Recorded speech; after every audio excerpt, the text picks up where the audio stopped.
we see Brazil as a powerhouse in terms of its nature.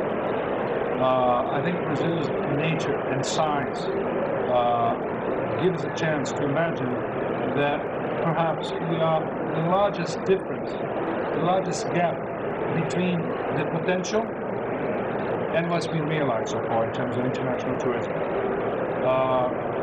The World Economic Forum tells us that Brazil's nature is number one potential in the world for tourism.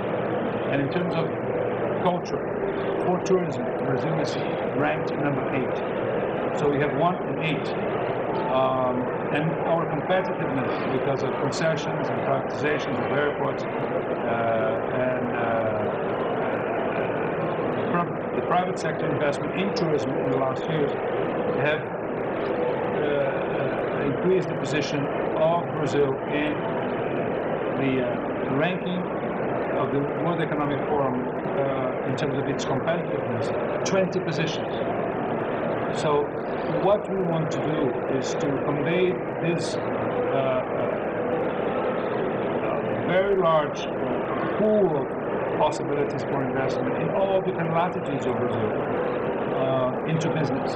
Now, what we have to do also here is to decrease red tape, and we want to make it easier for foreign investment to bring their investment capacity to Brazil, not only because of financial reasons, but also because of knowledge. Because we have an internal market that's really large, and that comprises also our neighbors in Latin America. So I think there's lots of opportunities in the future in this region for tourism. For prospective investors listening to you right now, does Embratur have an internal division that handles that investment, or is that another agency in the government? The investment part is taken care by the ministry itself. But with the new structure of Embratur, we are going to be more present in the partnering with the ministry itself. And we might have written down on a new constitution of Embratur that duty. We probably will have to be doing that as well. Sort of like a pro-Colombia type model. Yeah, I mean, you have to take advantage of the trips. But once you travel, once you're promoting tourism, you can also promote investment. Recently, we were with the ministry in Rome talking to investors just last month. Between ITB Berlin and ETL Portugal, there was this meeting in Rome to call for investors to come to Brazil and also eat a fair in Cannes, in France, for real estate and tourism. And we showcased some large, interesting projects in different areas in Brazil. I think if we do our homework, as it's been done with the reform, more liberal reforms in Brazil, I think tourism will come as a very exciting promise, especially if you take countries like Portugal and Spain, who don't have much more space anymore in terms of development of large projects, and you compare it with the possibilities of the northeast of Brazil. It's a very clear relationship that can be bonds between the two regions. The same with Argentina and the south of Brazil, and the south cone of Latin America and the south of Brazil. Same with what's happening with the United States discovering the Amazon on very large transatlantic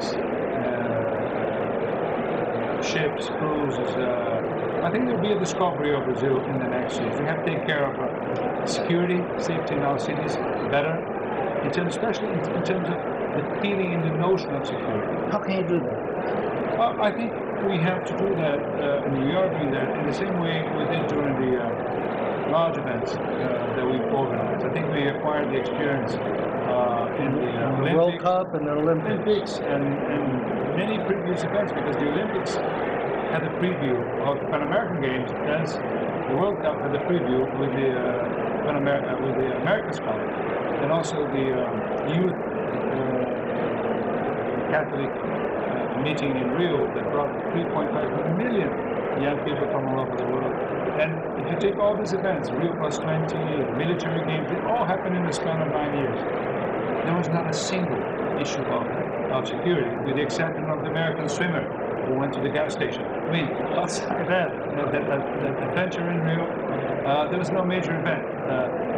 But I think there is some prejudice against developing countries, because it's natural prejudice, because mass media, hard news channels are based in cities that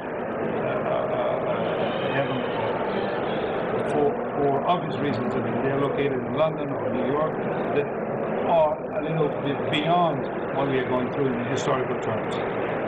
So I think